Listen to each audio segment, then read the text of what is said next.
Orthodox mystics and the language of passion. The central event in the world from the standpoint of every kind of religious life that is Christian in content and in form must be the incarnation. To shift, however, little from this center involves the double peril of humanism and idealism. The Catharist heresy idealized the whole of the gospel and treated love in all its forms as a leap out of the created world. The craving for this flight into the divine or enthusiasm and for this ultimately impracticable transgression of human limitations was bound to find expression and thereby to betray itself fatally through the magnification in divine terms of sexual love.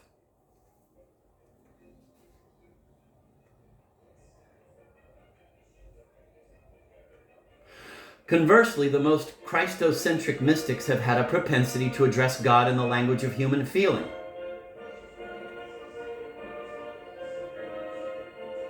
The language of sexual attraction, of hunger and thirst, and of the will. This is a magnification in human terms of the love of God.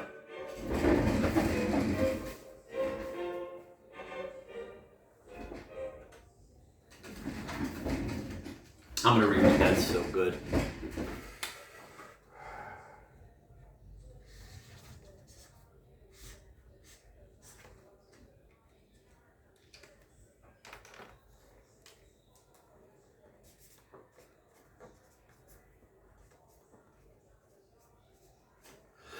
The central event in the world from the standpoint of every kind of religious life that is Christian in content and in form must be the incarnation.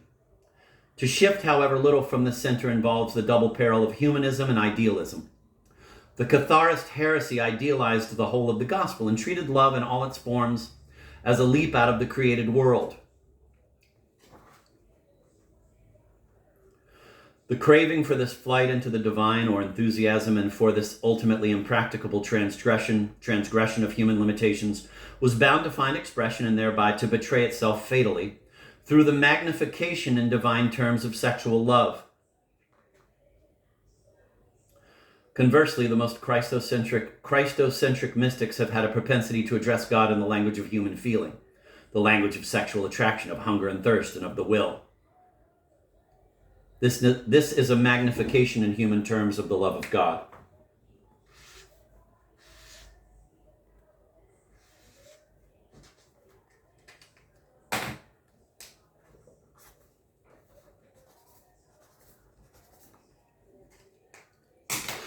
In this way, we become aware of the two great streams into which all mysticism divides. They are seldom met with pure in a particular work. They are seldom met with pure in a particular work. Even in writings the most truly representative of one or the other, both may nearly always be discerned, if only as temptation coincides in a believer with the will to obedience. Historically speaking, it is not very easy to isolate either, but theologically the position is clear. The first stream is that of unitive mysticism, which aims at a complete fusion of the soul with the divine. The second stream may be called epithalamian mysticism, which aims at the marriage of a soul to God, and which therefore implicitly maintains an essential distinction between creature and creator.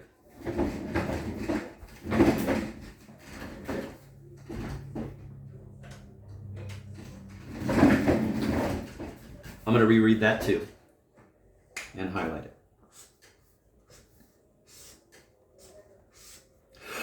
In this way, we become aware of the two great streams into which all mysticism divides. They are seldom met with pure in a particular work. Even in writings the most truly representative of one or the other, both may nearly always be discerned, if only as temptation coincides in a believer with the will to obedience. Historically speaking, it is not very easy to isolate either. But theologically, the position is clear.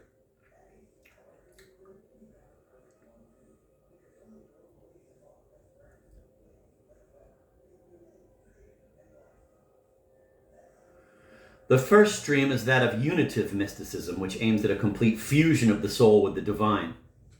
The second stream may be called epithalamian mysticism, which aims at the marriage of a soul to God, and which therefore implicitly maintains an essential distinction between creature and creator. Damn. It will make for clearness while avoiding an excessive simplification if I take a few individual examples.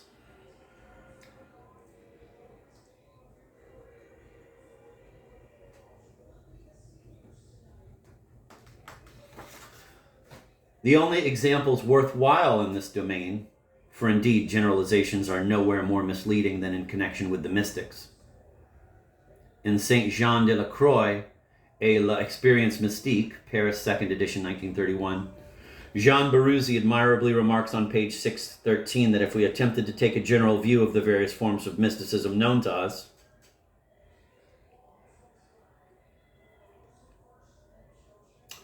quote, the mystical experience would seem homogeneous only insofar as it is commonplace and insofar as we fail to apprehend its nature, end of quote. Damn. We thereby shall obtain some insight into the cause of the curious fact that the misuse of the language of love by religious writers must be linked from a historical standpoint with the Orthodox stream.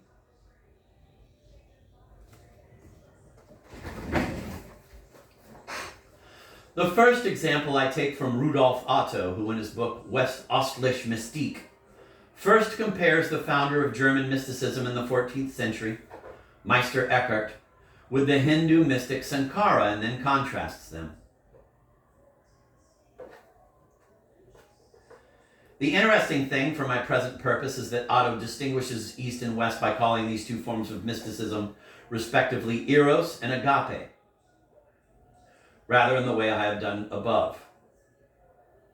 Mysticism East and West, translated by Bertha L. Bracey and Richenda C. Payne, New York and London, 1932, page 212.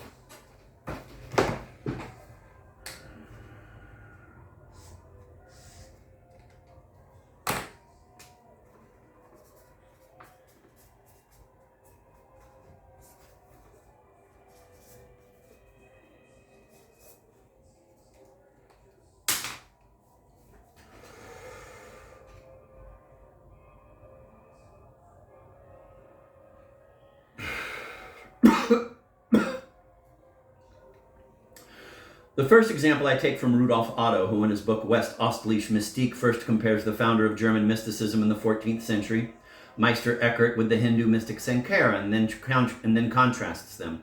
The interesting thing for my present purpose is that Otto distinguishes East and West by calling these two forms of mysticism respectively Eros and Agape, rather than the way I have done above.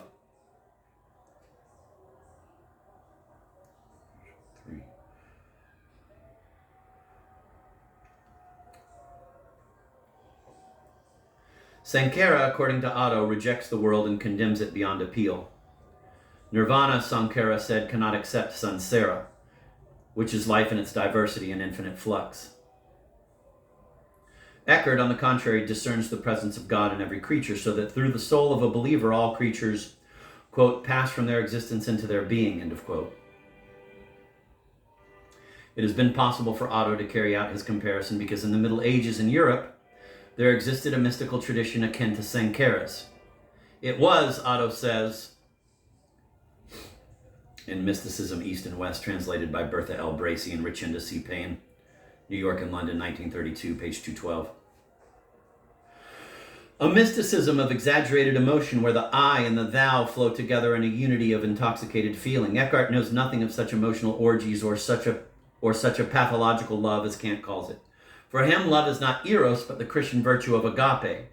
Strong as death, but no paroxysm. Inward, but of deep humility. At once active and willing in doing as Kant's practical love.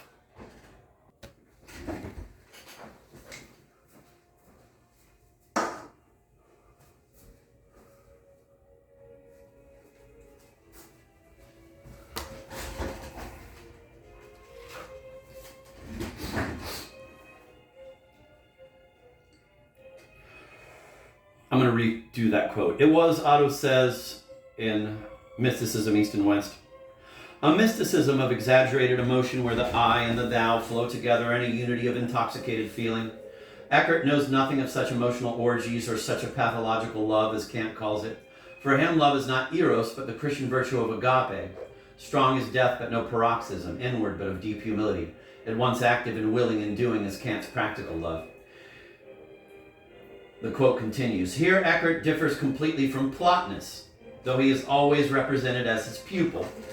Plotinus also is the publisher of a mystical love, but his love is throughout not Christian agape, but the Greek eros, which is enjoyment, an enjoyment of a sensual and supersensual beauty arising from an aesthetic experience almost unknown to Eckhart. In its finest sublimation, it still bears within it something of the eros of Plato's Symposium. That great demon which is purified into a divine passion out of the ardor of procreation, yet even then still retains a sublimated element of the original passion.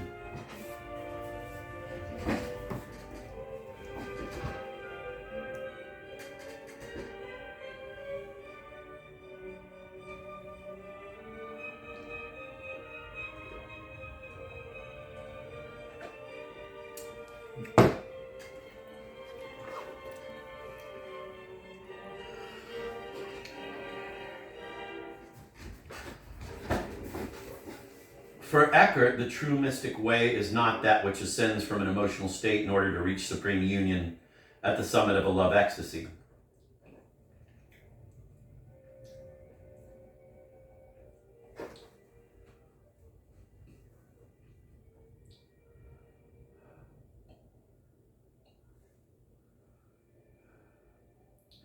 Many einigt nicht, he writes, sei einigt wohl in einem Werk, nicht in einem Wesen. Number one, love does not unify. It unites all right and act, never to an essence. Let me repeat that quote because it's not clear in any way. Love does not unify. It unites all right and act, never to an essence. End of quote. Wow, how unclear was that?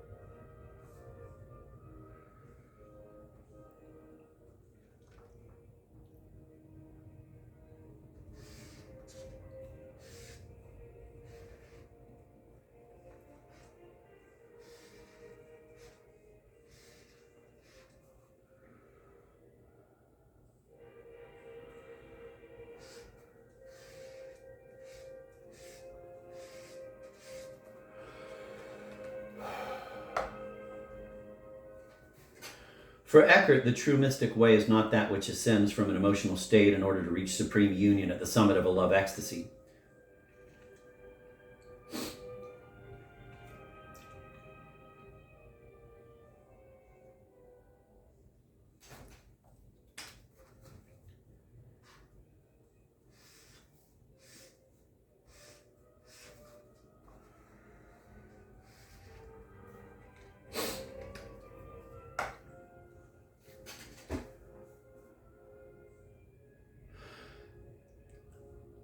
Rather, the at-one-ment, i.e. union, Otto continues, is itself the condition and the first ground of the possibility of true agape.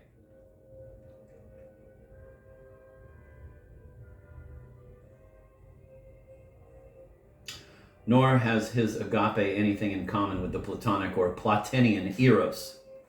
But it is the pure Christian emotion in its elemental chastity and simplicity without exaggeration or admixture.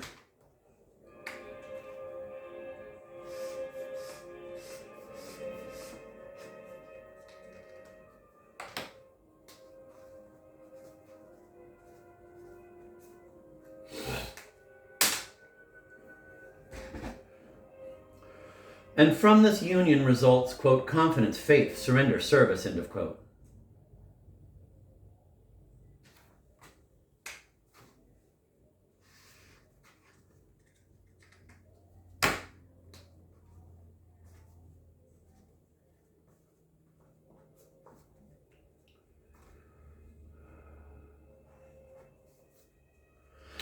Indeed, I myself feel that it is a communion rather than a union, for as Eckhart expresses it elsewhere at the end of the sermon, Nisi granum frumenti, it must be admitted that there is an elusive ambiguity about Eckhart's use of the word union. And yet it would seem clear enough from the passage I quote here that Otto is right and that he believed in no essential fusion.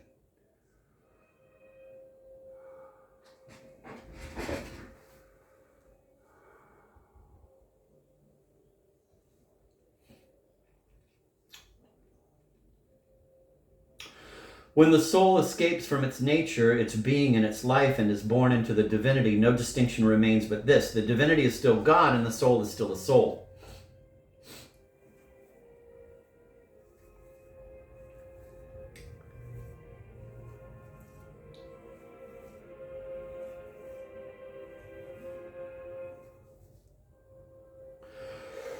The spiritual act of love is initial, not final. A Christian holds that to die to self is the beginning of a more real life here below, not the ruin of the world.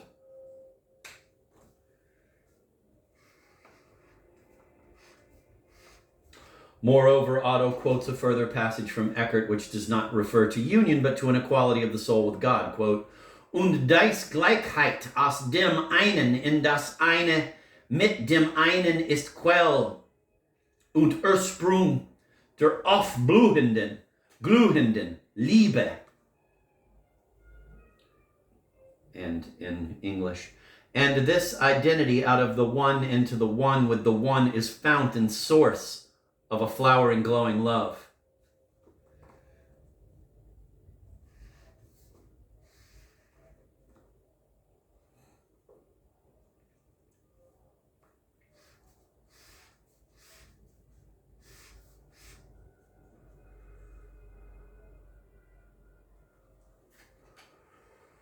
Otto finds this passage to confirm how, for Eckhart, the proper expression of the feeling of at oneness is not a mystical pleasure, but agape, a love of a kind which neither Plotinus nor Sankara mentions or knows.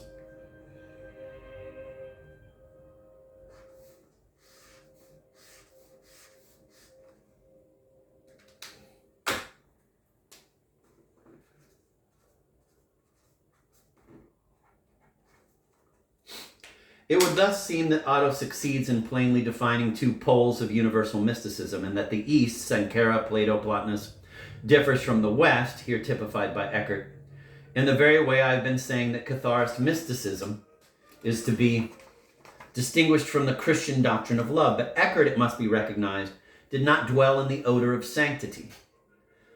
The Avignon Pope, John 22, in a bull issued in 1329, went the length of condemning several of his theses.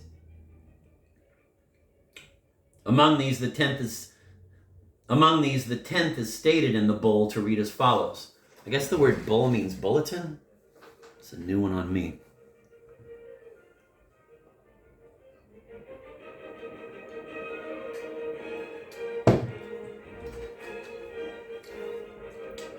And here's the quote.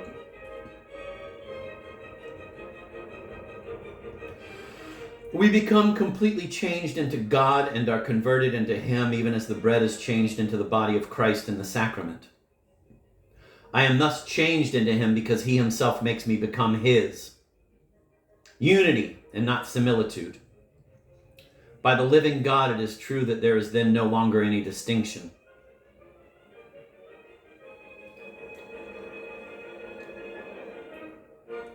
As extracted from Eckhart, that's the end of the quote. As extracted from Eckhart's writings, this thesis seems expressly to contradict Otto's interpretation. It puts Meister Eckhart in the Eastern camp, making out that his mysticism aspires after an essential union and so is heretical.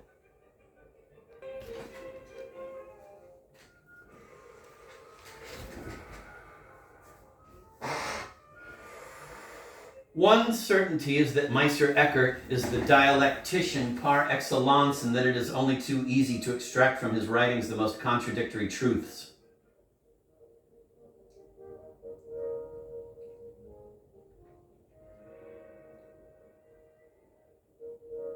Of his work, it is proved possible to say that negation and affirmation together form the truth.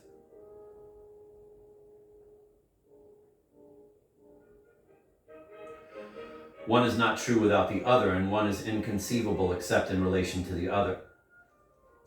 Affirmation and negation are inseparable, being but two aspects of one truth, end of quote. And that's from B. Gruthuysen in Hermes, Paris, July 1937.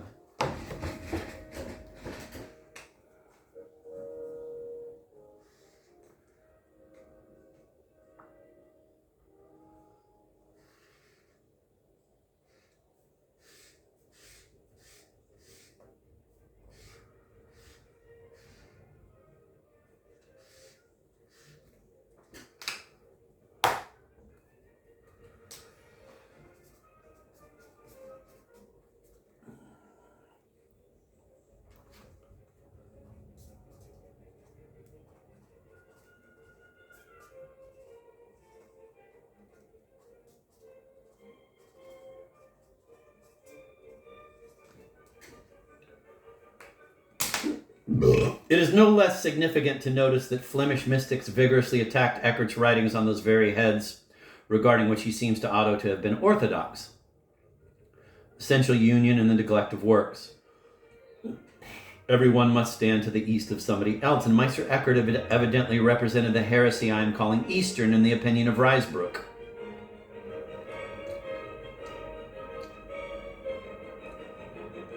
Ruysbroeck, in his Book of the 12 Beguines, refers to Eckhart, who had been his own master, and to Eckart's faithful disciples as those false prophets who imagine that they partake of God by their nature.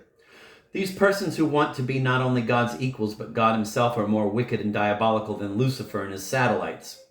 And again, they will neither learn, nor know, nor will, nor love, nor thank, nor extol, nor desire, nor possess. That is what they call the perfect poverty of the spirit. But those who are born of the Holy Ghost and sing his praises practice every virtue. They know and love, they seek, they find. In short, they act. It is evident that Ruysbroeck accuses Eckhart of quietism.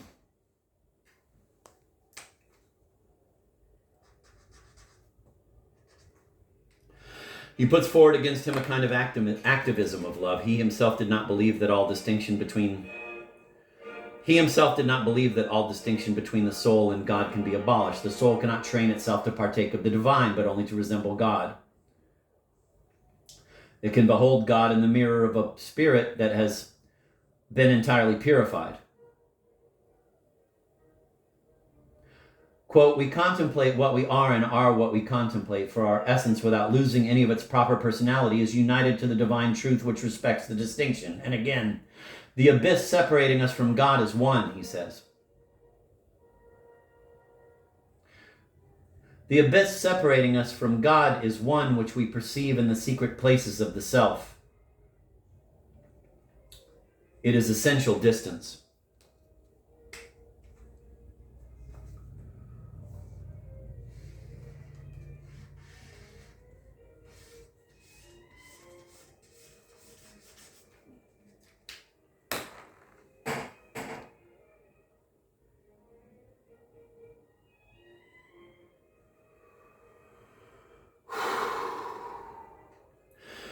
This brings me to the point I wish to set forth. If the soul is able to achieve essential union with God, then the soul's love of God is a happy love. It may be expected to display no need of the vocabulary of passion, and this is indeed what history shows. I fancy, the Abbé Paquier writes, cited Apud Baruzzi, St. Jean de la Croix, page 642, the absence of epithalamian expressions may possibly serve as a criterion for deciding whether or not a given mystic believed in essential union. And in that case, Abbé Paquier's remark goes against Otto's contention. We are led to put Eckhart among the heretics. Obviously, I am simplifying matters, but the question is one worth examining closely. I fancy, the Abbé Paquier writes, that the Eckhartian mystics never resort to the language of human love. On the contrary, if it is believed in accordance with Christian orthodoxy that the soul cannot achieve essential union with God, the soul's love of God becomes, in the strictest sense, an unhappy mutual love.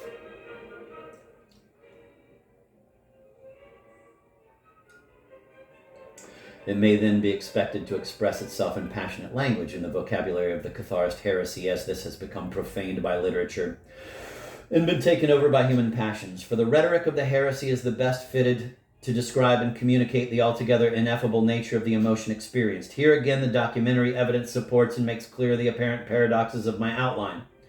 It is Risebrook who, with his doctrine of an essential distinction, introduces into the writings of the mystics of the North the epitheliumian vocabulary. Quote, "Here then the irresistible desire has come," he says, "to compel oneself continually to seize what cannot be seized, and the object of this desire can be neither given up nor seized." One of the troubadours says, "Love neither forsakes me, nor can it well take me." To give it up is unbearable, to retain it impossible. Silence itself lacks the strength to grasp it in its hands.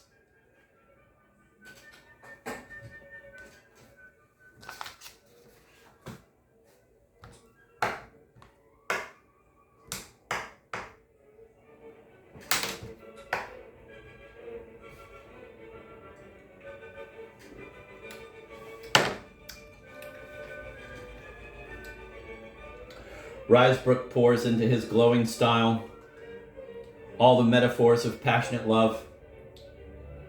He speaks of being submerged in love, of swooning away, of embraces, and of hurricanes of eagerness, of the fire of love that burns the soul day and night, of orgies of love, overflowing delights, of being intoxicated with love, and of love's bruisings. Quote, "He has drunk up my spirit and my heart," end of quote, Risebrook causes one of his beguines to say in referring to Christ.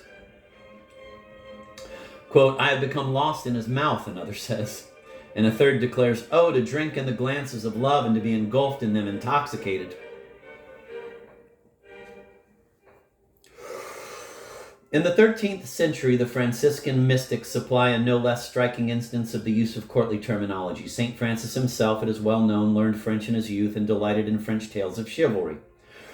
He dreamed of becoming the finest knight in the world, or in his own words, a great baron adored by all the world. It will be remembered that he began his ministry by removing his clothes in the presence of the bishop and of a crowd assembled in the main square of Assisi. When he was quite naked, he said to his richly attired father that henceforth his only father would be God. The bishop threw his cloak over Francis, who fled into the countryside, declaiming verses in French in a loud voice. He felt that the utter destitution of his body had made it the humble servant of his soul. Thereupon there was nothing to hamper his ascent towards the supreme good. Remembering the French romances he had read, Francis made poverty his lady, and deemed it an honor to be her knight. The Franciscan wandering knights spread over Italy as the troubadours had spread over the south of France. They were to be met with on the roads and in the marketplaces and from village to castle. The poems of Jacopone da Todi, God's Jongleur, the lauds of his imitators, the letters of St. Catherine of Siena, the book of the Blessed Angela di Foligno, and the many tales of the Fioretti, show that the rhetoric of the troubadours and of the courtly romances was the direct inspiration of the Franciscan poetic impulse, which in turn deeply influenced the mystical vocabulary of subsequent centuries.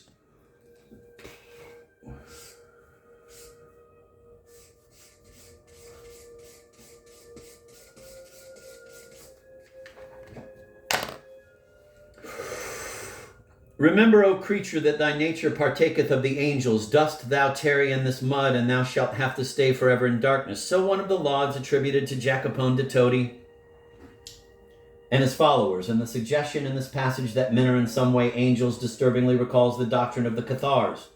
Other lauds, while obviously more Catholic in their inspiration, are for that reason only the more erotic and courtly in phraseology. For example, quote, "My heart melteth like ice on fire when I straitly embrace my Lord and cry, the love of love consumeth me. I am united with love, intoxicated by love."